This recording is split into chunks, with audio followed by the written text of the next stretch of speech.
കുറെ നാളായി വിചാരിക്കുന്നു എങ്ങോട്ടെങ്കിലും ഒരു ഡ്രൈവ് പോയാലോ. കറക്റ്റ് സമയത്ത് അരുൺ വിളിച്ച് ഹത്ത പോയാലോ എന്ന് ചോദിച്ചു. വേറെ ഒന്നും ആലോചിക്കാതെ പിറ്റേന്ന് രാവിലെ തന്നെ ഞാൻ വീട്ടിൽ നിന്ന് ഇറങ്ങി. അരുണിനെ വഴിയിൽ നിന്ന് പിക്ക് ചെയ്യണം.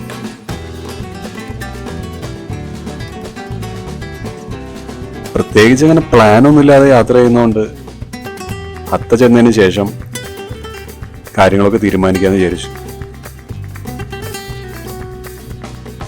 ദുബായിൽ നിന്ന് ഹത്തയിലേക്ക് ഏകദേശം 1.5 മണിക്കൂറിന്റെ ട്രാവൽ ഉണ്ട്.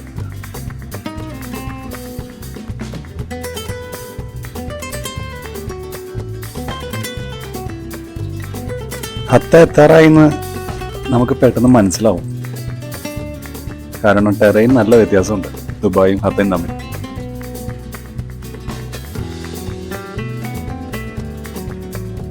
ഇവിടുന്ന് അങ്ങോട്ടുള്ള യാത്ര കാണാൻ തന്നെ നല്ല രസമാണ്. ചുറ്റും മലകളും നീണ്ടുപരന്ന റോഡൊക്കെ ആയിട്ട് നമുക്ക് ഡ്രൈവ് അങ്ങനെ ആസ്വദിച്ച് പോകാൻ പറ്റും.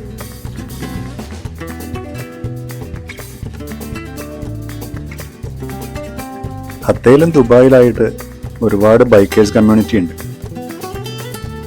വിന്റർ ടൈമിൽ അവർ ഈ റൂട്ട് തിരഞ്ഞെടുക്കാറുണ്ട്.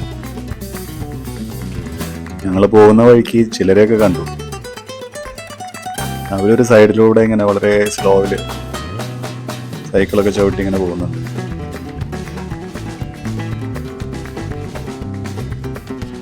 ഇടയ്ക്ക് കണ്ട ഒരു ഇടവഴിയിലൂടെ കുറച്ചങ്ങോട്ട് പോയപ്പോൾ ഒരു നല്ല വ്യൂ പോയിന്റ് കാണാൻ പറ്റി.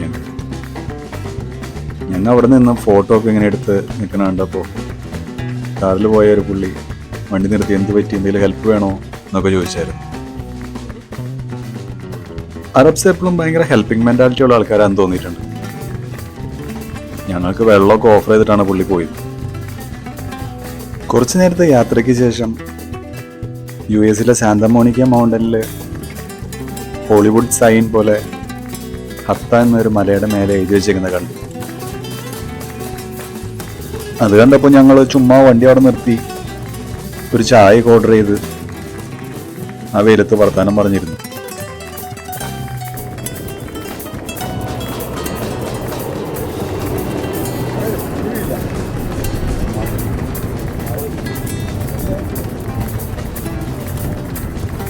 അവിടുന്ന് നേരെ ഡാമിലേക്കാണ് പോയത്.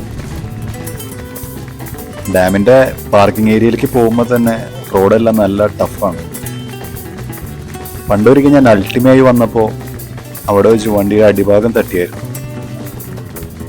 അതുകൊണ്ട് വളരെ പേടിച്ച് ഞാൻ വണ്ടി എടുത്തു.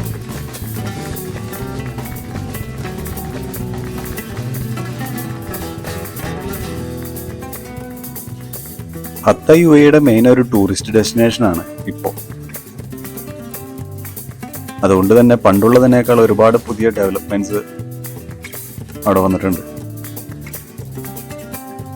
കഴിഞ്ഞ തവണ ഞാൻ വരുമ്പോൾ ഇത്തരം സംഭവങ്ങളൊന്നും ഇവിടെ ഉള്ളതായിട്ട് ഓർക്കുന്നില്ല. കിഡ്സിന്റെ പ്ലേ ഏരിയയും ഫാമിലീസിനെ പറ്റിയ റെസ്റ്റ് ഏരിയ ഒക്കെ ഒത്തിരി അവിടെയുണ്ട്. അതൊക്കെ കൃത്യമായിട്ട് നോക്കാനും നനയ്ക്കാനും ഒത്തിരി സ്റ്റാഫുണ്ട്. ലോകത്തിലെ തന്നെ ഏറ്റവും വലിയ മൊസൈക്ക് ആർട്ട് വർക്ക് ഹത്ത ഡാമിലുണ്ട്. His highness Sheikh Zayed bin Sultan Al നഹിയാന്റെയും his highness Sheikh Rashid bin Zayed Al മക്തൂമിന്റെ ഒരു ഹിസ്റ്റോറിക്കൽ ഫോട്ടോ ആണ് ആ മൊസൈക്ക് വാളിലുള്ളത്.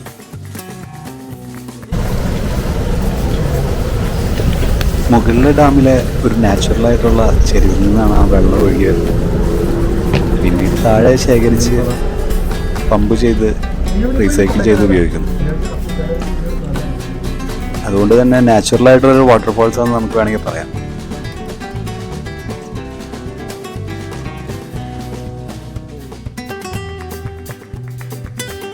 ഡാമിന്റെ മുകളിലേക്ക് താഴെ നിന്ന് തന്നെ വണ്ടിയുണ്ട്.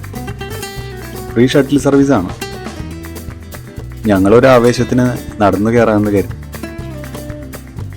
അത് വേണ്ടായിരുന്നു എന്ന് പിന്നീട് തോന്നി. 30 കഴിഞ്ഞാൽ പിന്നെ തന്തന്മാരാവുകയാണല്ലോ. കുറച്ചു വഴിയേ ഉള്ളൂവെങ്കിലും മുകളിൽ എത്താറായപ്പോഴേക്കും ഞങ്ങൾ ക്ഷീണിച്ചു. എന്നാലും കുറച്ചു നേരത്തെ നടത്തത്തിന് ശേഷം ഞങ്ങൾ ആ എഞ്ചിനീയറിംഗ് സൃഷ്ടി കണ്ടു. ആ ഗ്രേ ഷെയ്ഡും മലനിരകൾക്കിടയിൽ ആ പച്ച നിറത്തിലെ വെള്ളം ഇങ്ങനെ കെട്ടിക്കിടക്കണ ഒരു പ്രത്യേക ഭംഗിയാണ്. ഇവിടുത്തെ ലോക്കൽസിന് വേണ്ടിയാണ് ഫസ്റ്റ് ഡാം ഉണ്ടാക്കിയതെന്നാണ് എൻ്റെ ഒരു അറിവ്. 20ാം നൂറ്റാണ്ടിലാണ് ഇത് നിർമ്മിക്കപ്പെട്ടത്. ഇവിടുത്തെ ആൾക്കാർക്ക് കൃഷിക്കും മറ്റാവശ്യങ്ങൾക്കൊക്കെ ആയിട്ടാണ് ഡാം മെയിനായിട്ട് ഇവർ നിർമ്മിച്ചത്. പിന്നീട് അതൊരു വിനോദസഞ്ചാര കേന്ദ്രം കൂടി ആയി മാറിയിരിക്കുകയാണ്.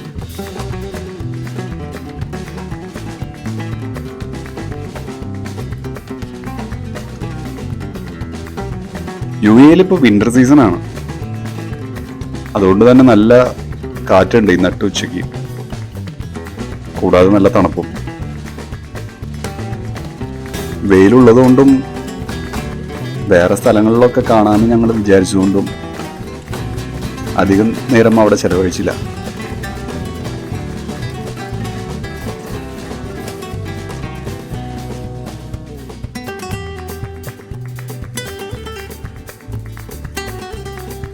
ഹത്ത ടൂറിസം ഇപ്പോൾ ഭയങ്കര ഡെവലപ്മെന്റ് ആണ്.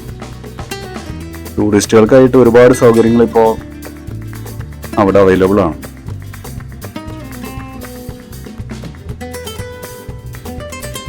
ഡാമിൽ നിന്ന് താഴേക്ക് ഇറങ്ങിയപ്പോൾ നടക്കാന്നുള്ള പ്ലാൻ ഞങ്ങൾ മാറ്റിവെച്ചു.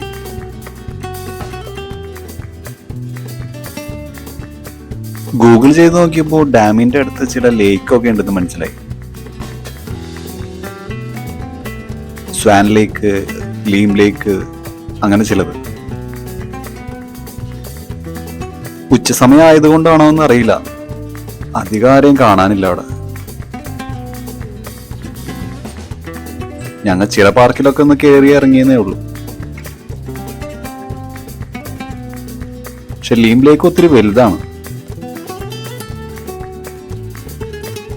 ഫാമിലിയൊക്കെ ആയിട്ട് വരുമ്പോൾ അവിടെ നിന്ന് ബാർബിക്യൂ ചെയ്യാനും കിഡ്സിനൊക്കെ കളിക്കാനും ഒത്തിരി ഏരിയാസ് ഉണ്ട്.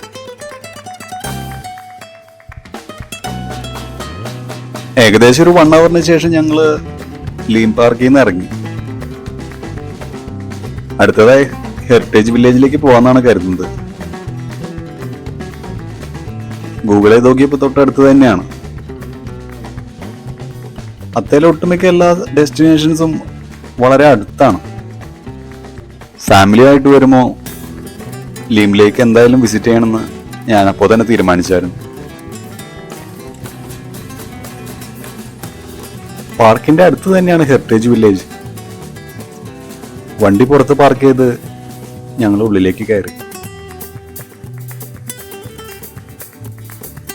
UAEയുടെ പരമ്പരാഗത ജീവിതശൈലിയെ അവതരിപ്പിക്കുന്ന ഒരു മ്യൂസിയം എന്ന് വേണമെങ്കിൽ നമുക്ക് പറയാം. അത്രയ്ക്ക് മനോഹരമാണ് ഹെറിറ്റേജ് വില്ലേജ്. ആ പേര് പോലെ തന്നെ നമ്മൾ ഇതിൻ്റെ ഉള്ളിലേക്ക് കയറി കഴിഞ്ഞു കഴിയുമ്പോൾ ഒരുപാട് വർഷം പുറകിലേക്ക് എത്തിയ പോലെ തോന്നും. നിറയെ കല്ല് വിരിച്ച വഴികളും പണ്ടുകാലത്തെ വീടുകളും അതിൻ്റെ ആ ഒരു ടെക്സ്ചറും ഒക്കെ ആയിട്ട് കാണുമ്പോൾ തന്നെ നമുക്ക് ഒത്തിരി വർഷം നമ്മൾ പിന്നിൽ തന്നെയാണെന്ന് നമ്മൾ ഓർപ്പിക്കും. ഒത്തിരി പഴയ ബിൽഡിങ്സ് എല്ലാം അവർ റീസ്റ്റോർ ചെയ്ത് നിർത്തിയിട്ടുണ്ട്. പല വീടുകൾ കാണുമ്പോഴാണ് പണ്ട് കാലത്ത് അറബ്സ് എങ്ങനെയാണ് താമസിച്ചിരുന്നതെന്ന് നമുക്ക് മനസ്സിലാവുന്നത്. ഞങ്ങൾ ഒരുപാട് സമയം അതിൻ്റെ ഉള്ളിൽ ചെലവഴിച്ചു, ഒത്തിരി നടന്നു. പാർക്കിലും ഡാമിലും ഒക്കെ കാണാൻ കഴിയാത്ത ആ ഫാമിലീസിനെ ഹെറിറ്റേജ് വില്ലേജിന്റെ ഉള്ളിൽ നമുക്ക് കാണാൻ പറ്റി. അവിടെയൊക്കെ അപേക്ഷിച്ച് ഇവിടെ കുറച്ചും കൂടി ക്രൗഡഡ് ആണ്. ഈ ഹെറിറ്റേജ് വില്ലേജിന്റെ ഉള്ളിൽ തന്നെ നമുക്ക് ട്രെക്കിങ്, സൈക്ലിങ്, കയാക്കിങ് എന്നീ ഔട്ട്ഡോർ ആക്ടിവിറ്റീസ് ഒക്കെ ലഭ്യമാണ്. അതുകൂടാതെ ഇതിന്റെ ഉള്ളിൽ തന്നെ റെസ്റ്റോറൻറ്റുകളും കഫേസും ഒക്കെ ഉണ്ട്.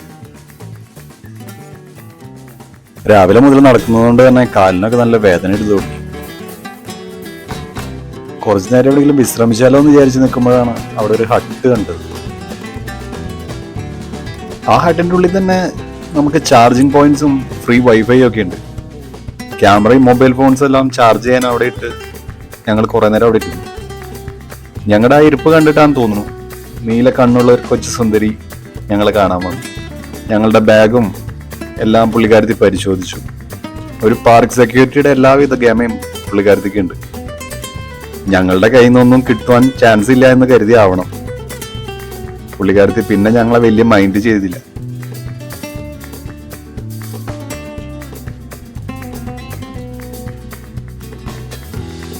അരുൺ വീണ്ടും ചില പരിശ്രമങ്ങളൊക്കെ നടത്തിയെങ്കിലും ഒന്നും ഫലം കണ്ടില്ല.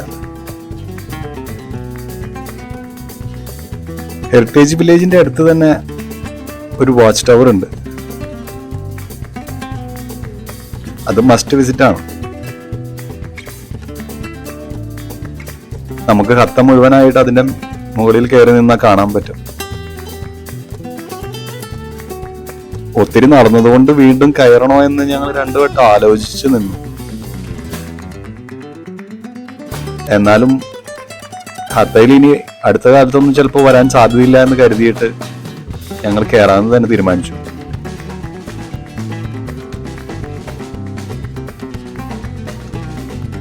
പണ്ട് കാലത്ത് ഗ്രാമത്തെ ആക്രമിക്കാനൊക്കെ ആരെങ്കിലും വരുന്നുണ്ടോ എന്ന് അറിയാൻ വേണ്ടി നിർമ്മിച്ചതായിരിക്കണം ഇത്തരം വാച്ച് ടവറുകൾ. ആ വാച്ച് ടവറിന്റെ മുകളിൽ നിന്ന് ഹത്ത മുഴുവനായിട്ട് ഞങ്ങള് ഒരു 360 ഡിഗ്രിയിൽ ചുറ്റി കാണുന്നു. രാവിലെ മുതൽ വന്നത് വെറുതെ ആയില്ല എന്ന് എനിക്ക് തോന്നുന്നു. ഇനി ഇവിടുന്ന് തിരിച്ച് നേരെ ദുബായിലേക്ക്.